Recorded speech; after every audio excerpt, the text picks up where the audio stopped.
इस कविता में पंडित जी ने यूं बताया कि इस जीवन में सार क्या है, हाँ जी, और असार क्या है।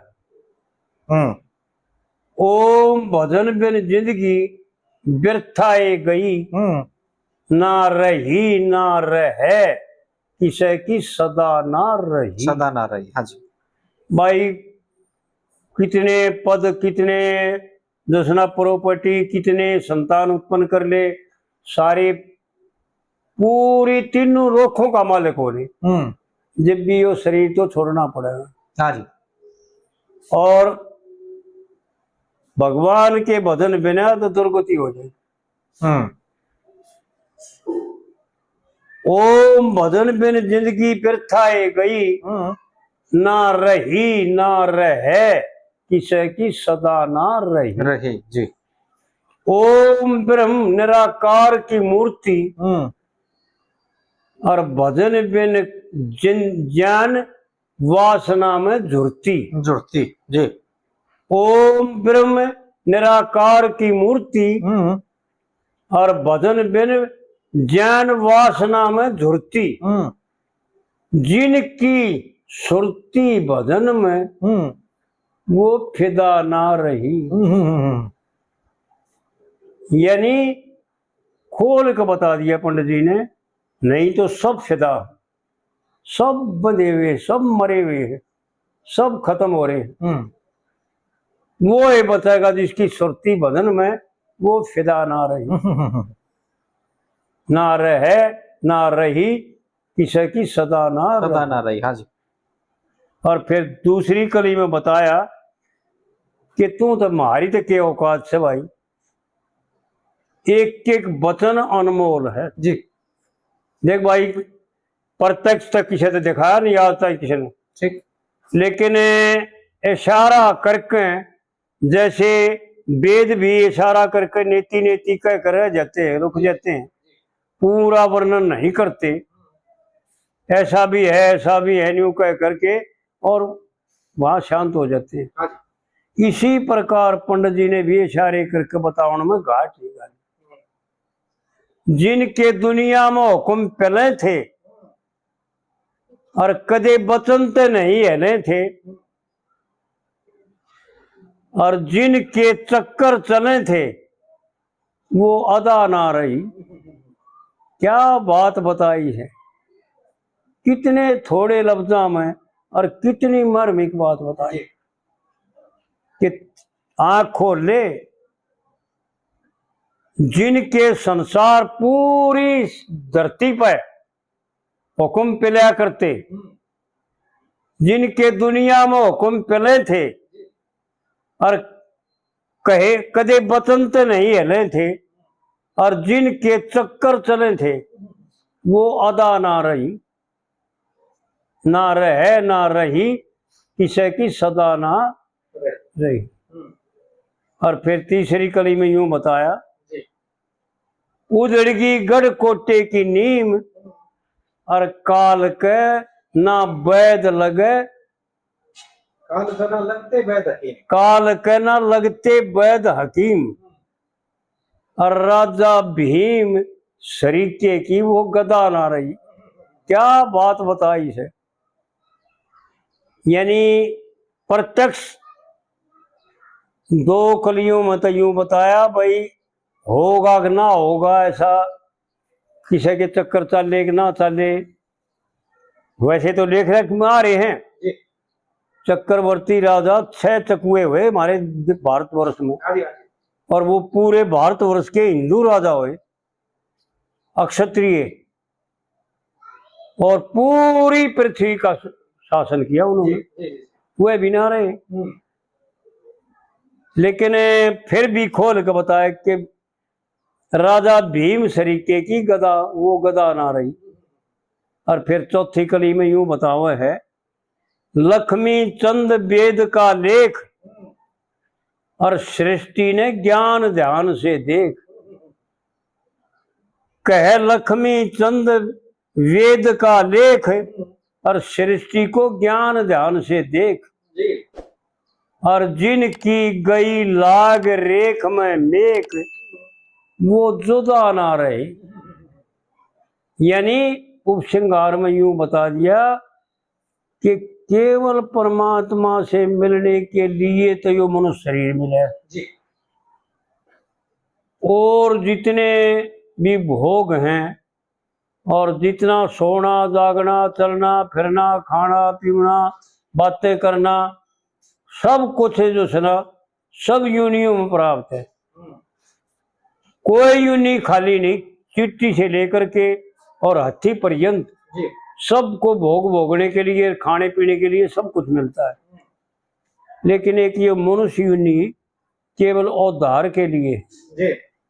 बड़े भाग मानुष तन पावा सुर दुर्लभ सब ग्रंथन गावा साधन धाम मोक्ष कर द्वारा और पाइये जे नर ना परलोक समारा।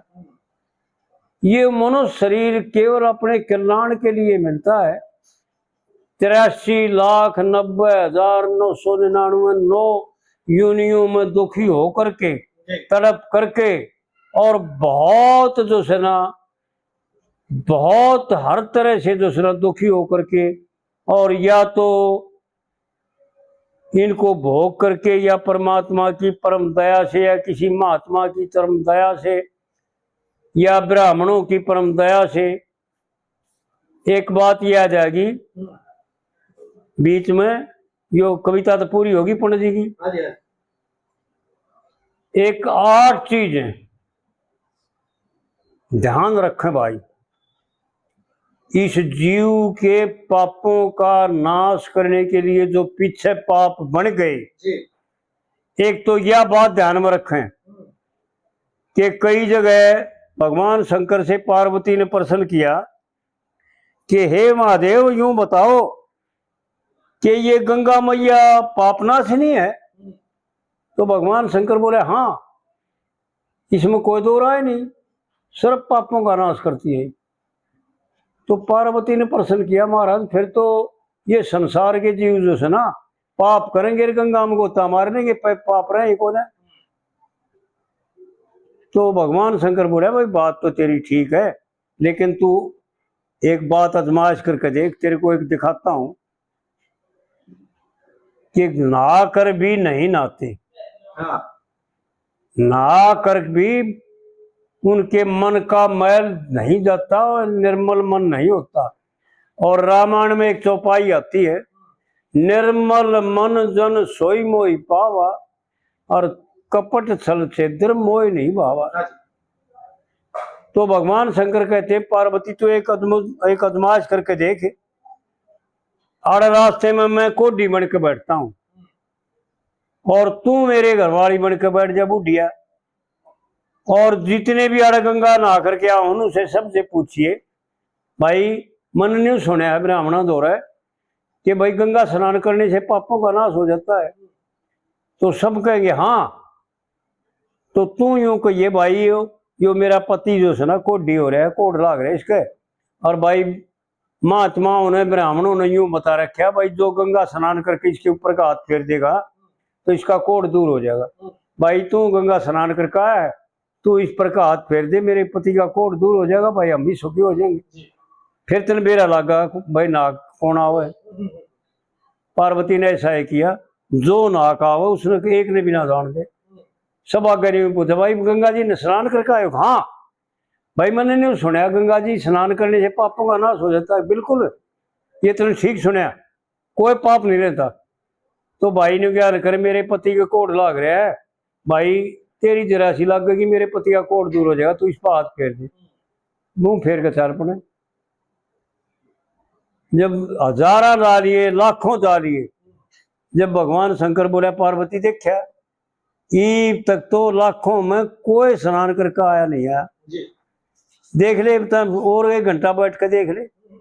जब एक बूढ़ा ब्राह्मण आया और वो गंगा स्नान करके आया था, उसने पार्वती पूछने लगी, वो प्रश्न किया कि महाराज ऐसे ऐसे बात है कि हाँ बिल्कुल सत्य है, ये गंगा स्नान करने के बाद पाप नहीं रहते। तो पार्वती बोली महाराज ये मेरा पति कोडी है, इस पे हाथ फेर दे सर पर सारे का, इसका कोड दूर हो जाएगा और हम भी सुखी हो जाएंगे। हाँ भले धर के लोटा और उसके ऊपर का हाथ फेर दिए, जो तो दूसरा को कोड तो दूर होना ही था। जो ब्राह्मण था ने बोला, ले देख इब तू ले जा, और इब एक काम करियो, आगे पाप मत करियो। तो ये प्रसंग आता है, ये भाइयों को बता दे मैं कि ये 8 चीज संसार में इसी परमात्मा ने बना रखी है, जो सर्व पापों का दर्शन से भी नाश करती है। दर्शन परसन भंजन पाना, हरे ही पाप कहे वेद पुराना। वेद और पुराण कहते हैं ऐसा, ये शास्त्रों का लेख है। लेकिन उनके पापों का नाश करती है जो जब तक कर दिए, जो तक कर दिए, आगे और करना बिल्कुल बंद कर दिए, उनके पापों का नाश करती है। तो निश्चय लेकर जागा अपना। हाँ, जो निश्चय आत्मियों का आगे पाप ना करे। एक तो पीपल का वृक्ष, ध्यान रखें भाई, जितने जमीन पर उसकी छाया होती है, यानी डाले फैले हुए हैं, उसके नीचे बैठने से, उसके सम्मान करने से, उसको नमस्कार करने से, उसको जो सना माथा टेकने से, उसकी पूजा करने से, वो शरीर के तो रोगों को दूर करती है। और शरीर के रोग जो है ना, पाप रूप में ही रोग बन के आते हैं। पाप करे हुए है ना, वह रोग का रूप धारण करके आते हैं, नहीं तो रोग नाम की कोई चीज नहीं। केवल कर्मों का फल मिलता है। किस रूप में मिल रहा है? जैसे कर्म करांगे वो ऐसा है जो है ना, वो रूप धारण करके हमारे सामने आ जाता है। तो एक तो पापों का नाश वो पीपल का वृक्ष करता है, निश्चय रखें। और दूसरे गौ माता, एक बात भाइयों ने बता दें, जो हमारी गौ माताएं है, ये उन कामधेनु और सूरभि और नंदिनी उन्हीं की संतान है। हमारे स्वामी जी अनंत गीता में अर्जुन को समझाते आना, यह बात मैंने पढ़ी थी, 9वें अध्याय में दे रखा है खूब, यानी साधना के लिए और गौ माता के लिए, कि हरेक ही नंदिनी और सूरभि और कामधेनु हैं। अगर तेरा निश्चय है तो ये कामधेनु हैं।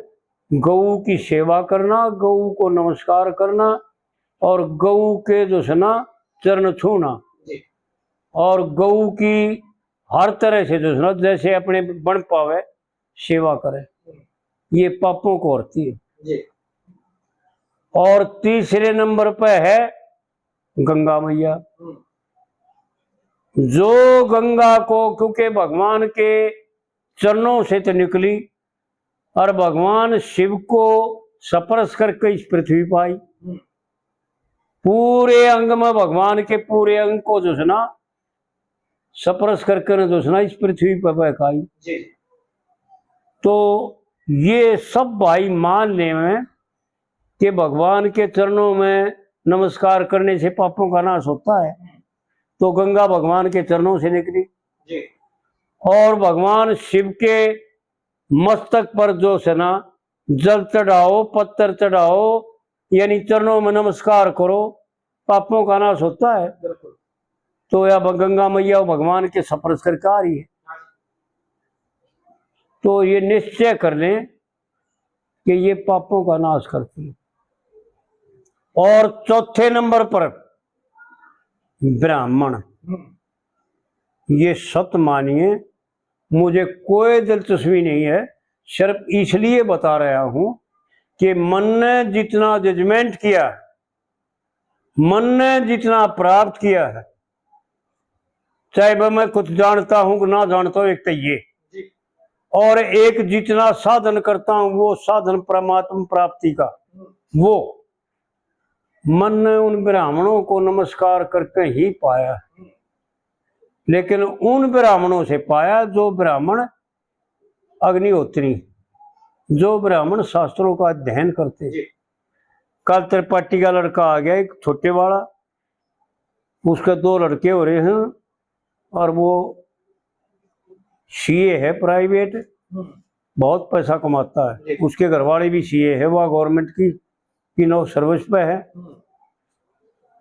तो उसको मैं कह रहा था, वो 40 साल का होया उम्र से उसकी, माँ भाई तू ब्राह्मण है, शास्त्रों का अध्ययन करना शुरू कर दे, शास्त्रों का अध्ययन कर, फिर तेरे को जरूरत पड़ेगी गाड़ी में चल करके, जब तेरी नौकरी रिटायर हो जाएगा, जब तेरे को जरूरत पड़ेगी इनकी। और ब्राह्मण का परम धर्म है, ब्राह्मण का मुख्य धर्म है कि शास्त्रों का अध्ययन करे। और 5वें नंबर पर जो ब्राह्मण करते हैं, ब्राह्मणों में किसकी ताकत है, ब्राह्मणों के पास जो बल है वो गायत्री मंत्र। गायत्री मंत्र की एक माला अवश्य हर भाई को जपनी चाहिए। इसका तो कर कई संत बताया ना जी, अगर आपने बोला निश्चय कर लिया है ना कि मेरा यूं काम होना चाहिए, या किसी ने यूं निश्चय कर लिया कि मैंने अपने पापों का ही नाश करना है, वो और कुछ करो या ना करो, अगर निश्चय करके गायत्री मंत्र का ही जाप कर गया तो भी उसके सर्व पाप जो है नाश हो जाएंगे। बिल्कुल बिल्कुल बिल्कुल। लेकिन गायत्री मंत्र बहुत ही पवित्र और बहुत ही उच्च कोटि का है। ये जो पहले 4 बताए ना, उनसे के बराबर का है, कम नहीं है। इसको एक तो स्नान करे बिना नहीं जपना चाहिए। एक तो स्नान करे, एक बरते हुए कपड़े नहीं पहने, धोए हुए कपड़े पहनकर और पवित्र जगह में बैठ करके एक माला गायत्री की रोजाना जरूर करे। ये पापों का नाश करता है। ब्राह्मणों के पास यह ताकत थी, जो वाणी से कह दिया वो सत्य होता, जो दृष्टि से देख दिया वो सत्य होता, और जो आ करके कह दिया वाणी से कुछ भी, यानी हिला दिया शरीर का अंग, इशारा करके भी कह दिया तो वो भी सत्य हो गया। ऐसी ब्राह्मण ताकत इसी गायत्री मंत्र से के द्वारा और वेदों के मंत्रों के द्वारा, श्रोत्रों के द्वारा ब्राह्मणों में ताकत होती है। यानी ये चारों बल, साम दाम दंड और भेद, ये ब्राह्मणों को ही मिले थे सबसे पहले। फिर ब्राह्मणों ने अपनी रक्षा के लिए अक्षत्री को दिए थे। और छठी चीज है पतिव्रता औरत, ऐसा शास्त्रों का मत है। एक तो हर गृहस्थी ने अपने घरवाली का सत्कार करना चाहिए, ऐसा शास्त्रकारों का सिद्धांत है, मत है। और ये शक्ति स्वरूप है। जो पतिव्रता औरत है, इस आज के समय में भी जो अपने पतिव्रता के वजह तो बहुत करने कठिन व्रत हैं, लेकिन आज के समय पर जो अपने धर्म पर बचे हुए हैं, जो केवल अपने पति में ही तान बजा रही हैं, वो भी पतिव्रता। और उन पतियों ने अगर वो अपनी स्त्री का सत्कार करता है और उसको लक्ष्मी का रूप देखता है और आदि शक्ति का रूप देखता है, हमारी माता आदि शक्ति ने, भगवान की ताकत ने, भगवान की शक्ति ने, यानी महामाया को हो, योग माया को हो, माया को हो, 3 रूपों में जो सनावी भक्त होकर के और तीनों का साथ दिया। और फिर इस आदि शक्ति ने अपने मुख्य 9 रूप प्रकट करके दिखाए संसार का उद्धार करने के लिए, और 9 रूप स्त्री के हैं। इसलिए जो पुरुष अपनी स्त्री में नीत रख करके और अपनी स्त्री का ही प्रयोग करे समय पर, वो भी बेसमय नहीं, जी समय पर, और अपनी स्त्री का सत्कार करे और अपनी स्त्री में विश्वास करे।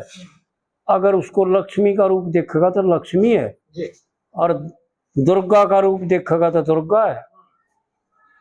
तेरे दुश्मनों का श्रृंगार कराना है तो उसको आदि शक्ति का रूप, दुर्गा का रूप देख।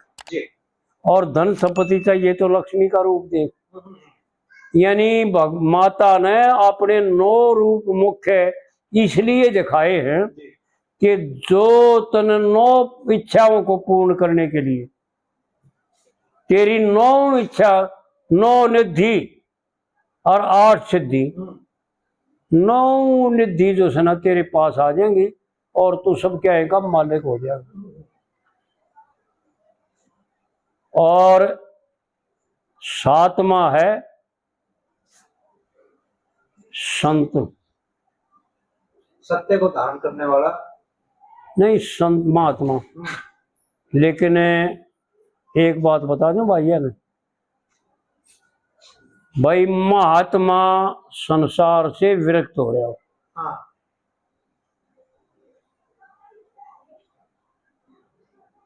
जिस महात्मा के किसी प्रकार की भूख प्यास कपड़ा की कोई लाग ना हो, वो महात्मा। जी बाकी तो सुल्फा पीवनी और ये सर दारू पीवनी ये महात्मा बतेरे अंदर अपने पेट का पालन करते हुए, नहीं वो महात्मा जो, क्योंकि सरवर तरवर संत जन और बादल का में, भाई परमार्थ के कारण ये चारों धारे थी, यही इनके हाथ में परमार्थ है। और 8वां जो है वो सत्य को धारण करने वाला, जिसने सत्य को धारण कर लिया वो ईश्वर स्वरूप है। जी सत्य कहते हैं अपने धर्म को। अर्जुन को समझाते आना, गीता में भगवान ने यूं बता रखा है कि हे अर्जुन स्व स्व धर्मी, जो अपने धर्म का पालन करता है, हे अर्जुन अपने धर्म में मरना भी कल्याणकारक है। जी तो वो जो सत्य को धारण करता है वो संसार का उद्धार करता है, और सबके बस की बात नहीं। ये बात भी कोई कोई माई का लाल ही है, ऐसा करोड़ों में जो सत्य को धारण करे। जी पंडित जी ने गजब की बातें बता रखी, लोगों की समझ में नहीं आई। काम क्रोध मद लोभ मोह, मान बढ़ाई काम क्रोध मद लोभ मोह से डरना, और लाभ हानि और बैर भाव तज ले ईश्वर का शरणा। और अब है रहे ना भय दे किसी को, भव सागर से तिरना, और ये चित्त की वृत्ति कर समाई दखे ठीक अकीदा करना। जिसने अपने चित्त की वृत्तियों को चारों तरफ से कछुए की ढाड़, गीता में कछुए का उदाहरण दे रखा है कि हे अर्जुन, जैसे कछुआ अपने अंगों को सकोड़ करके अंदर कर लेता है, इसी प्रकार जिसने अपनी इंद्रियों को चारों पांचों विषयों से खींच करके और अपने अंतःकरण में शांत कर लिया, अपने हृदय में परमात्मा को धारण कर लिया, वो सत्य को धारण कर सकता। दूसरी कली में बता रखा है पंडित जी ने इसी कविता में, नहा धो के त्रिकाल की संध्या ना कदे चित पर धारी, और तने गायत्री का भजन करया ना सत का बनया पुजारी। अग्निहोत्र पंच महायज्ञ तने गीता नहीं बेचारी, भाई सुधरो जैसे कर्म करे शुभ कर्म का ठोकर मारी। देखे पाप का माल भरया कोठी में, आहा खोल के बताओ में भाई घाट नहीं गाली। जिसके हृदय में जिसके अंतःकरण में संसार बसे है, यो संसार ही पाप का रूप है। और जिसके हृदय में परमात्मा बसे है, जिसके अंतःकरण की चारों वृत्तियों में परमात्मा ही परमात्मा है, परमात्मा के सिवाय अन्य किंचित मात्र कुछ नहीं है, या तो ये निश्चय या ये निश्चय के केवल परमपिता परमात्मा और उसकी माया ही का खेल है, उसी को वो है अपने आप खेल रहा है। जिनका ये निश्चय है ना, वो सत्य को धारण किए हुए हैं और वो संसार का उद्धार करते हैं, पापों का नाश करते हैं, ये निश्चय करके जाना है। और वैसे तो 9 है ये, लेकिन यहाँ पर ज्ञान के द्वारा दान कर्म करने का अधिकार खत्म हो जाता है, क्योंकि जिसको इस बात का सत्य को धारण कर लिया वो कर्म से ऊपर उठ गया। उसका अधिकार कर्म में नहीं रहा। कर्म में अधिकार जब तक है जब तक अंतःकरण पवित्र ना हो जाता और परमात्मा की तस्वीर जो है ना हृदय में साक्षात ना आ जाती, जब तक ये कर्म का अधिकार है। तो इसलिए जो है ना, वैसे तो 9वां जो संसार के लिए दान करता है, केवल संसार के जीवों के कल्याण के लिए, अपनी मान बढ़ाई रे अपनी मनोकामना पूर्ण करने के लिए नहीं, ये से तो दानी बतेरे हैं। पर वो दानी कोई कोई लाखा में पाओगा, वो 9वां दानी भी है। लेकिन नहीं तो ये 8 है। जो इन 8 को धारण कर लेता है, जो इन 8 को सत्य मान ले, तय दिल से सत्य मान ले, उसका भी नहीं सोच ले पापों का कल्याण होगा, नाश होगा, आगे पाप ना करे। भाई ऐसा तो होगा नहीं कि भाई दिन रात तक पाप करें जा, हम झूठ बोले जा, छल कपट करें जा, मक्कारी करें जा, पर स्त्री गमन करें जा, सब तो जो सनाब जो मनुष्य ने नहीं करना चाहिए वो तो हम कर्म करें जा। और फिर इन कर्यों का जा भाई इनका मैंने धारण कर लिया, धारण करया नहीं, झूठ बोलता है। जो धारण कर लेगा वो पाप कर्म नहीं करेगा, ये पहचान है। जो इनको धारण कर लेगा वो पापों से सदा के लिए मुक्त हो जाएगा। तो इस प्रकार से जो है ना विचार करके और आराम से